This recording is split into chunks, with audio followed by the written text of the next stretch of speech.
আপনি কি বিএ ও এম এর জন্য অনলাইনে বেস্ট কোচিং নিতে চান? বাংলা অনার্সে ভালো রেজাল্ট করতে চান? তাহলে আজই আসুন নাম্বার 1 কোচিং সেন্টার প্রান্তিক গাইডে।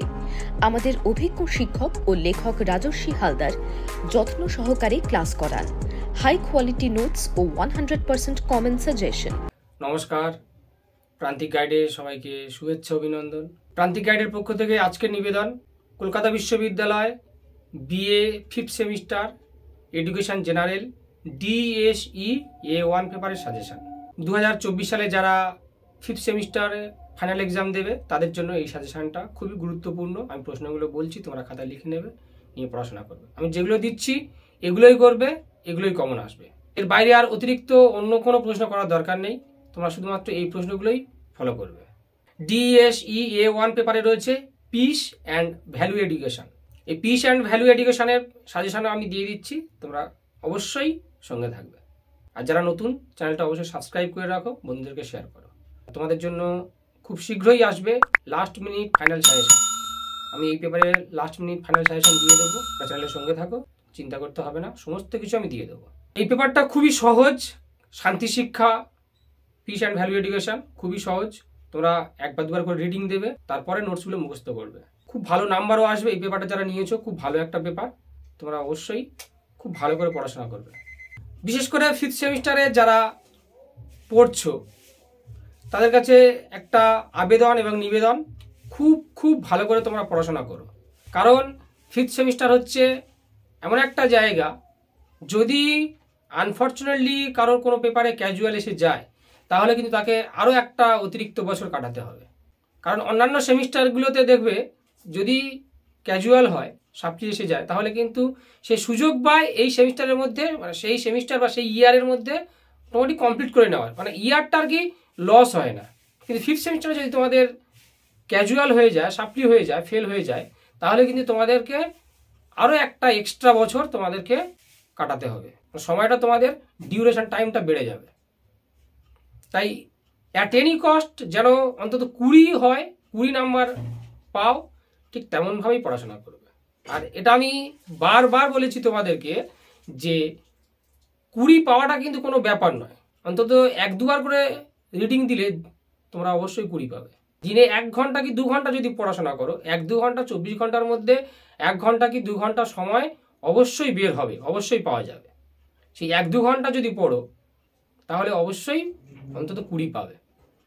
আর নোটস মুখস্থ করতে গেলে বা অন্তত পাস করতে গেলে, ভালো রেজাল্ট করতে গেলে হিউজ টাইম যে পড়তে হবে তার কোনো কথা নেই। পড়বে অবশ্যই, বেশি সময় ধরে পড়বে, কিন্তু মনোযোগ সহকারে পড়বে। যেটা পড়বে প্রথমে তোমরা 1বার বা 2বার রিডিং দেবে, দেওয়ার পরে সেই টপিকসটার কনসেপ্টটাকে ভাববে, কনসেপ্টটাকে জাস্ট একটু ভাববে, এবং অবশ্যই মোবাইলে সুইচ অফ করে বা সাইলেন্ট করে সেই ভাবনাটা যেন হয়। কনসেপ্টটা ভাবার পরে তোমরা আবার নতুন করে একটা টপিকস ধরবে, এভাবেই পড়াশোনা করবে। আমি পরে আর একটা ভিডিওতে আমি জানিয়ে দেবো পরীক্ষার পূর্বে এক্সাম প্রিপারেশন বা কীভাবে পড়াশোনা করবে, পড়া মনে রাখার একটা কৌশল, আমি সেই ভিডিওটা দেবো তোমাদের, আমি তোমাদের জানিয়ে দেবো। সঙ্গে থাকো, সমস্ত হেল্প পেয়ে যাবে। আমি এটুকু মনে করি, প্রান্তিক গাইডের সঙ্গে থাকলে তোমাদের কারোর কোনো সমস্যা হবে না। আর তোমাদের যদি কারোর কিছু প্রয়োজন হয়, সমস্যা হয়, কমেন্টস করো, জানিও, অবশ্যই তোমাদের পাশে আছি। যে কোনো প্রয়োজনে, যে কোনো সাহায্যার্থে প্রান্তিক গাইড তোমাদের পাশে আছে, আমি তোমাদের পাশে আছি। সঙ্গে থাকো, সমস্ত হেল্প পেয়ে যাবে। আর শর্ট কোশ্চেন, এই পেপারের শর্ট কোশ্চেন রয়েছে, অর্থাৎ 2 নম্বরের যেগুলো রয়েছে এগুলো খুব ভালো করে করবে, খুব ভালো করে পড়াশোনা করো, বিশেষ করে এই শর্ট কোশ্চেনগুলো। শর্ট কোশ্চেনগুলোই হচ্ছে মূল চাবিকাঠি ভালো নাম্বার পাওয়ার, বিশেষ করে পাস করার। অবশ্যই সংক্ষিপ্ত প্রশ্ন উত্তরগুলোর জন্য ভালো একটা প্রিপারেশন নিও। সেটা যদি অন্তত ভালো করে করো, তোমরা অবশ্যই সবগুলো পাস করে যাবে। আমি আজকে দিয়ে দিচ্ছি বড় কোশ্চেনগুলো, তোমরা খাতায় লিখে নাও। 10 আর 5 আলাদা করে কিছু দিচ্ছি না, এগুলোই 10 এবং 5 অল্টারনেটিভ হয়ে আসবে। এডুকেশনের যে নাম্বার বিভাজনটা হয়, দেখবে 10 নাম্বার কিন্তু ভেঙে ভেঙে হয়। কোশ্চেন প্যাটার্নটা দেখবে তোমাদের ভেঙে ভেঙে হচ্ছে। তা লিখে নাও, 1 দাগে লেখো, প্রথম প্রশ্ন লেখো, শান্তি শিক্ষার লক্ষ্য এবং প্রয়োজনীয়তাগুলি আলোচনা করো। শান্তি শিক্ষার উদ্দেশ্যগুলি কি কি এবং শান্তি শিক্ষার প্রসারে শিক্ষকদের ভূমিকা কি তা আলোচনা করো। ওর সঙ্গে লিখে নাও, জাতীয় পাঠ্যক্রমের রূপরেখার আঙ্গিকে শান্তি শিক্ষা ভূমিকা আলোচনা করো। জাতীয় পাঠ্যক্রমের রূপরেখার আঙ্গিকে শান্তি শিক্ষার ভূমিকা। লিখে নাও, শান্তি শিক্ষার বাধাগুলি কি কি বা সমস্যাগুলি কি কি তা লেখো। শান্তি শিক্ষার বাধা বা সমস্যাগুলি আলোচনা করো। পরবর্তী প্রশ্ন লেখো, হিংস্রতার অর্থ বা সংজ্ঞা দাও এবং হিংস্রতার উপাদানগুলি আলোচনা করো। অহিংসা সম্পর্কে গান্ধীজির নীতিগুলি আলোচনা করো। অহিংসা সম্পর্কে গান্ধীজির নীতিগুলি আলোচনা করো। এর সঙ্গে লিখবে, শান্তি শিক্ষার প্রসারে শিক্ষা প্রতিষ্ঠানের ভূমিকা কি, ব্যাখ্যা করো। শান্তি শিক্ষার প্রসারে শিক্ষা প্রতিষ্ঠানের ভূমিকা। ওর সঙ্গে লিখে দাও, শান্তি প্রতিষ্ঠার জন্য কিভাবে হিংসার মোকাবিলা করে অহিংসা প্রতিষ্ঠা করতে পারে সে সম্পর্কে আলোচনা করো। তাহলে শান্তি প্রতিষ্ঠার জন্য কিভাবে হিংসার মোকাবিলা করে অহিংসা প্রতিষ্ঠা করতে পারে তা আলোচনা করো। পরবর্তী প্রশ্ন লিখে নাও, মূল্যবোধের অর্থ বা সংজ্ঞা বা মূল্যবোধ বলতে কি বোঝো, মূল্যবোধের বৈশিষ্ট্যগুলি আলোচনা করো। মূল্যবোধের বৈশিষ্ট্য। ওর সঙ্গে লিখবে, ওর সঙ্গে লিখে নাও, মূল্যবোধ শিক্ষার প্রয়োজনীয়তাগুলি কি কি আলোচনা করো। মূল্যবোধ শিক্ষার প্রয়োজনীয়তাগুলি আলোচনা করো। মূল্যবোধের প্রকৃতি, পরিধি এবং শ্রেণী বিভাগগুলি আলোচনা করো। মূল্যবোধের প্রকৃতি, পরিধি এবং শ্রেণী বিভাগ। মূল্যবোধের বিকাশে পরিবার ও বিদ্যালয়ের ভূমিকা। খুব ভালো প্রশ্ন, এটা খুব ভালো করে করবে। আমি কয়েকটা দাও স্টার মেরে দেবো, সঙ্গে থাকো, স্টার মেরে দিচ্ছি। মূল্যবোধের বিকাশে পরিবার ও বিদ্যালয়ের ভূমিকাগুলি কি কি তা আলোচনা করো। মূল্যবোধ শিক্ষায় শিক্ষকের ভূমিকা আলোচনা করো। মূল্যবোধ শিক্ষায় শিক্ষকের ভূমিকা আলোচনা করো। পরের প্রশ্ন লিখে নাও, দ্বন্দ্বের সংজ্ঞা দাও, দ্বন্দ্বের বৈশিষ্ট্য এবং শ্রেণীবিভাগগুলি আলোচনা করো। দ্বন্দ্বের সংজ্ঞা দাও, দ্বন্দ্বের বৈশিষ্ট্য এবং শ্রেণীবিভাগগুলি আলোচনা করো।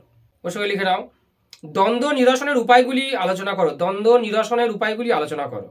দ্বন্দ্ব নিরসনে মূল্যবোধ শিক্ষার ভূমিকা কি তা ব্যাখ্যা করো। দ্বন্দ্ব নিরসনে মূল্যবোধ শিক্ষার ভূমিকা কি তা আলোচনা করো। দ্বন্দ্ব নিরসনের লক্ষ্য ও উদ্দেশ্যগুলি ব্যাখ্যা করো। দ্বন্দ্ব নিরসনে লক্ষ্য ও উদ্দেশ্যগুলি ব্যাখ্যা করো। পরের প্রশ্ন লিখে নাও, মূল্যবোধ সংকটের কারণ ও সমাধান লাভের উপায়গুলি আলোচনা করো। মূল্যবোধ সংকটের কারণ ও সমাধান লাভের উপায়গুলি আলোচনা করো। পরের প্রশ্ন লেখো, মানবাধিকার সম্পর্কে তোমার ধারণা ব্যক্ত করো। মানবাধিকারের বৈশিষ্ট্যগুলি কি কি। মানবাধিকার সম্পর্কে তোমার ধারণা ব্যক্ত করো। মানবাধিকারের বৈশিষ্ট্যগুলি কি কি। সর্বজনীন বা বিশ্বজনীন মানবাধিকার ঘোষণা বলতে কি বোঝো। সর্বজনীন বা বিশ্বজনীন মানবাধিকার ঘোষণা বলতে কি বোঝো 1948 সালের রুলস অনুযায়ী। পরবর্তী প্রশ্ন লিখে নাও, মানবাধিকার শিক্ষার উদ্দেশ্য, প্রয়োজনীয়তা এবং এডুকেশন ফর অল অর্থাৎ সকলের জন্য শিক্ষা। মানবাধিকার শিক্ষার উদ্দেশ্য, প্রয়োজনীয়তা, সকলের জন্য শিক্ষা। এটা কম গুরুত্বপূর্ণ। মানবাধিকার শিক্ষার জন্য জাতিসংঘের সিদ্ধান্ত আলোচনা করো। মানবাধিকার শিক্ষার জন্য জাতিসংঘের সিদ্ধান্ত। শিশুর অবৈতনিক ও বাধ্যতামূলক শিক্ষার অধিকার আইন, RTEA, right of children to free and compulsory education act 2009। তা RTEA, শিশুর অবৈতনিক ও বাধ্যতামূলক শিক্ষার অধিকার আইনগুলি আলোচনা করো। তাহলে এই গেল তোমাদের DSE A1 পেপারের suggestion, piece and value education. এইগুলোই পড়ো, এর বাইরে আর কিছু করতে হবে না আশা করছি। তোমরা এগুলোই ফলো করবে, এগুলো কমন পাবে। কমন নিয়ে তোমাদের চিন্তা করতে হবে না। স্টার মেরে দিচ্ছি, তোমরা একটু স্টার মেরে নাও। স্টার মেরে নেবে খুব ভালো করে। সার্বজনীন বা বিশ্বজনীন মানবাধিকার ঘোষণা, সার্বজনীন বা বিশ্বজনীন মানবাধিকার ঘোষণা, এটা স্টার মেরে নাও। আর দ্বন্দ্বটা খুব ভালো করে স্টার মারো। দ্বন্দ্ব আর মূল্যবোধ, এখান থেকে মোটামুটি স্টার মারো। দ্বন্দ্ব, মূল্যবোধ আর শান্তি শিক্ষার লক্ষ্য, প্রয়োজনীয়তা, একের দাগের কোশ্চেনটা। দ্বন্দ্ব, মূল্যবোধ আর শান্তি শিক্ষা, যেটা একের দাগের কোশ্চেন। কারণ দেখবে 10 নম্বরের পড়লেও ভাঙা ভাঙা কোশ্চেন আসে, মানে নাম্বার বিভাজনটা এডুকেশনের এইরকমই। 10 নাম্বার 3 + 5 + 2 বা 5 + 5 এইরকম। সুতরাং তোমাদের একটু মানে বেশি করে মানে পড়াশোনা করতে হবে, কারণ এডুকেশনে দেখবে হিউজ কোশ্চেন, হিউজ লিখতে হয় আর বেশিও পড়তে হয়। তবে খুব সহজ, এই ব্যাপারটা খুবই সহজ, নিজে থেকে লেখা যায়। একবার দুবার পড়বে, শুধু পয়েন্টস। এডুকেশনে শুধু তোমরা পয়েন্টসগুলো মুখস্থ রাখবে, পয়েন্টসগুলো মনে রাখবে, তারপর নিজে থেকে লিখতে পারবে। এডুকেশন নিয়ে কারো চিন্তা, এডুকেশনে একজনও কেউ ফেল করে না। সব থেকে ভালো সাবজেক্ট এডুকেশন, এবং পাস করাটাও খুবই সহজ। আর লাস্ট মিনিট ফাইনাল সাজেশন দেবো, সঙ্গে থাকো, চ্যানেলটা সাবস্ক্রাইব করে রাখো, অবশ্যই লাস্ট মিনিট ফাইনাল সাজেশন পেয়ে যাবে।